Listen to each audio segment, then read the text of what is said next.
आत्महत्या करने वाला क्यों आत्महत्या करता है? बताओ बेटा। क्योंकि वो कमजोर है। ये बात सही है या गलत है कि आज का इंसान कमजोर है? दुखों से ज्यादा देर दो दो हाथ होए ना तो टिक नहीं पाता। क्यों? ये बात सही है।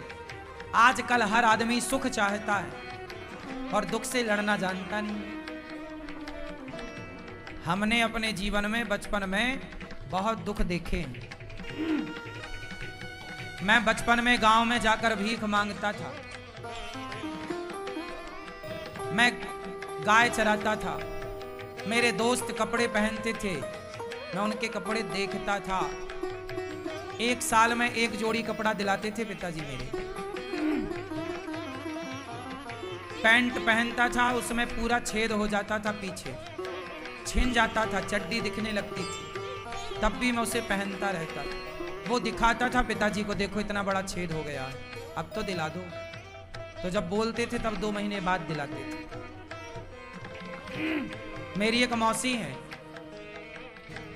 वो मौसी कभी आया करती थी साल में एक आध बार, तो वो कुछ कपड़े लाती थी पुराने। मेरा मौसी का एक भाई लड़का है, मेरा भाई, तो वो जो उतार देता था, रिजेक्ट कर देता था, वो ले आती थी। मैं उन कपड़ों को देख के खूब प्रसन्न होता था, उन्हें बहुत अच्छे से पहनता था।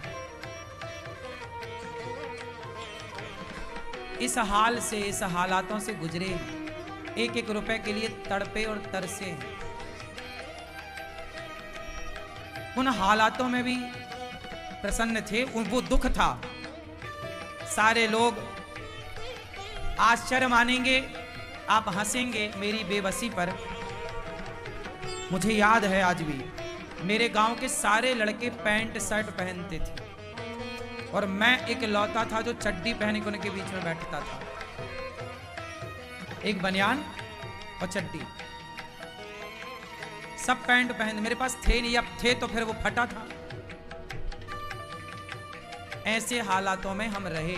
और याद रखना साहब, मैं ये सब बातें नहीं बताता, ना कहना चाहता, गरीबों का मजाक बहुत उड़ाते हैं लोग। उस समय मेरी चड्डी पकड़ के लोग खींच देते थे, वो थी वही फाड़ देते थे। मैं चड्डी में था तो लोग चाहते थे कि ये नंगा घूमे, इसलिए वो भी फाड़ने का प्रयास था। इन हालातों से हम गुजरे हैं।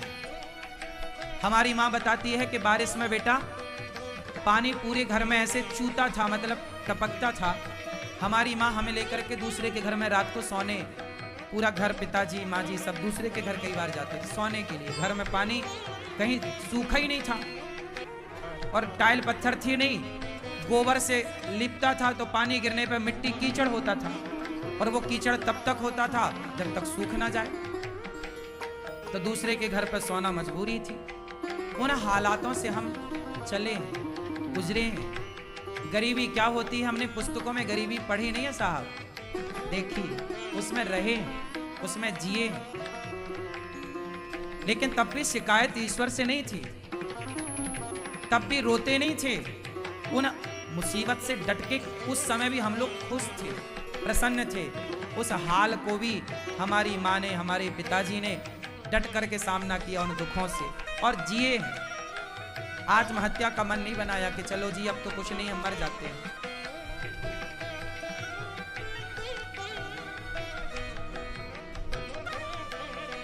इस तरह हाल था। मैं आपको एक वाक्य आज पहली बार आपको बताऊं। मैं बहुत छोटा था। हमारे गांव में जब कोई मरता था ना, तो उसको जलाने के लिए लकड़ियां गांव भर के लोग चंदा करके जुटाते थे।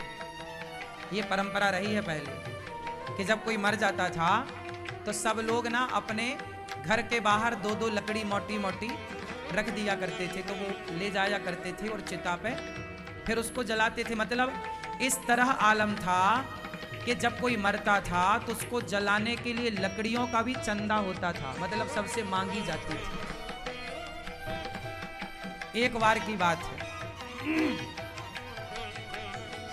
मैं गाय चरा के लौटा था, शाम को 5 बज रहे होंगे, 6 बज रहे हो। बहुत पुरानी बात है ये, जब मैं बहुत छोटा था। ये तब की बातें हैं जब मेरी आयु 13-14 साल की थी। एक दिन मेरी माँ ने अचानक मेरे से एक बात कह दी एक दिन मेरी माँ ने कहा, मैं आया था गैया लेके, गैयों के पास खड़ा था, बांध रहा था उन्हें।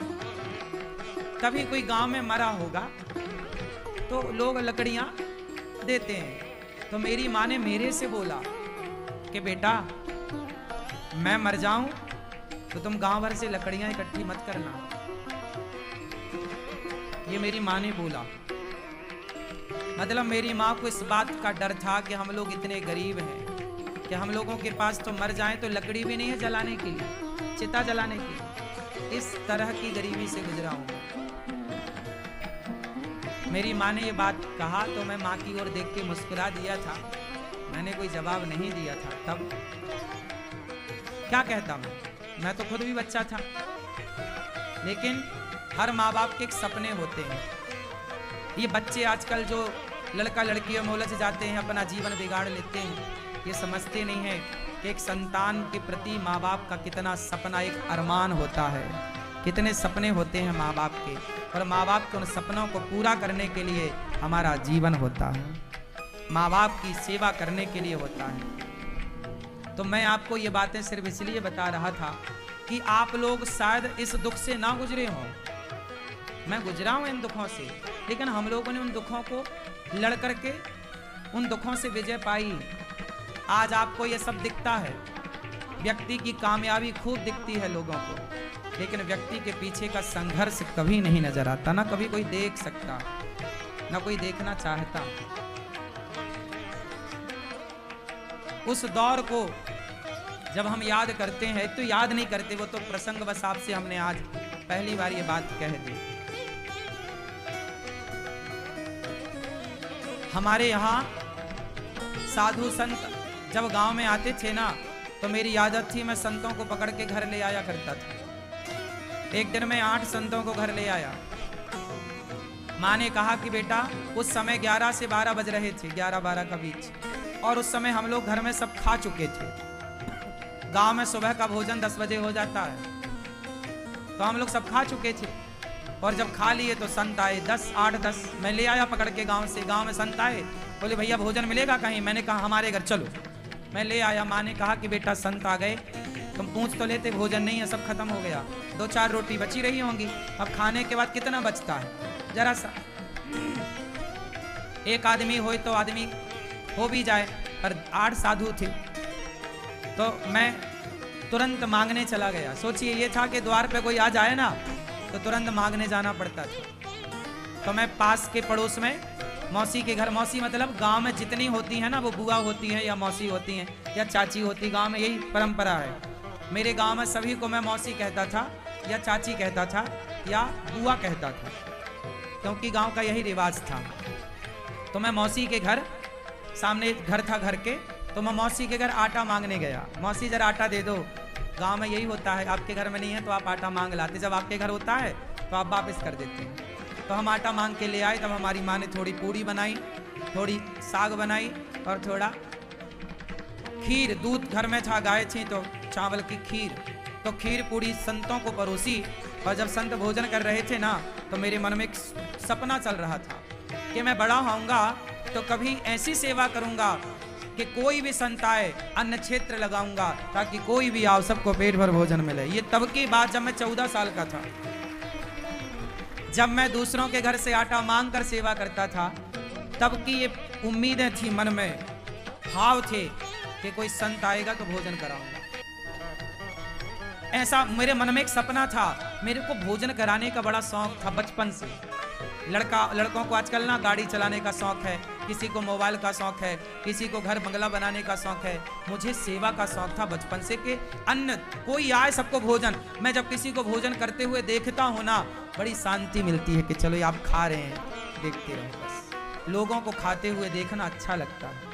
इसलिए गौरी गोपाल में मेरे उस बचपन के सपने को मेरे भगवान ने पूरा किया। देखिए मेरी क्या औकात है कि मैं पूरा करूं। आज गौरी गोपाल आश्रम में हजारों संत रोज भोजन करते हैं, और कोई भी आता सबको पेट भर भोजन मिलता है। बताओ, मैं सपने देख ही तो सकता था, मेरी काबिलियत तो नहीं है कि मैं पूरा कर लूं। हम तो ठहरे भिखारी। क्या औकात थी हमारी, क्या औकात है हमारी, क्या हैसियत है। लेकिन कहते हैं ना, विश्वास रखिए भगवान पर, देर लगती है ईश्वर के घर, अंधेर नहीं है साहब, ईश्वर के घर देर है, अंधेर नहीं है। वो सबके दिन देख रहे हैं, वो सबके दिन देख रहे हैं। आज बुरा है तो कल अच्छा भी होगा, और आज अच्छा है तो घमंड ना करिए, सबकी भलाई करिए तो और अच्छा होगा। पर यदि आपने रुतबा दिखाया जरा धन दौलत का, तो पलटते देर नहीं लगती साहब। मैंने कितने करोड़पतियों को रोडपति बनते देखा है इन्हीं आंखों से। मेरी आयु 33 साल है साहब, मेरी माँ, लेकिन इस कम उम्र में भी मैंने जितना संसार देखा है, शायद आज का यूथ, आज का बच्चा इतना नहीं देख पाएगा। जो जितना संघर्ष करता है ना, वो उतना मजबूत होता है। संसार का कोई भी दुख मुझे पराजित नहीं कर सकता, क्योंकि मैंने इतना दुख देख चुका हूं कि अब उसके सामने कोई दुख है ही नहीं है। इसलिए दुखों से अगर चोट खाई ना होती तो कन्हैया तेरी याद हमें आई ना होती। आज प्रभु याद हैं तो शायद इसलिए कि दुखों से गुजरे हैं। इसलिए भगवान करें आप कभी दुखी ना हो, आपकी कभी स्थिति प्रतिकूल ना हो। भगवान आप सबको धन धान्य से भरें। लेकिन एक बात कहूं, कभी धन का घमंड ना करना साहब। 4 पैसे हैं तो ईश्वर ने कृपा करके आपको दिए, समाज की सेवा के लिए, दीन दुखियों की सेवा के लिए, घमंड के लिए नहीं दिए। घमंड तो रावण का नहीं चला, जिसकी लंका सोने की थी, तुम्हारे घर तो माटी की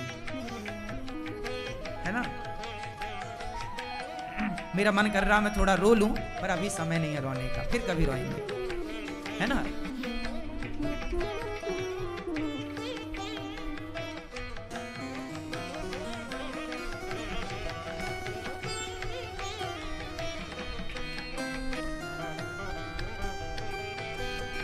जीवन को, अपने बच्चों को, बस मैं आपको अपनी ये कथा इसलिए बताता हूं, ये व्यथा, ताकि आप हारे ना, हर परिस्थिति से लड़ें, इतने मजबूत बने कोई माई का लाल आपका बाल भी बांका ना कर सके।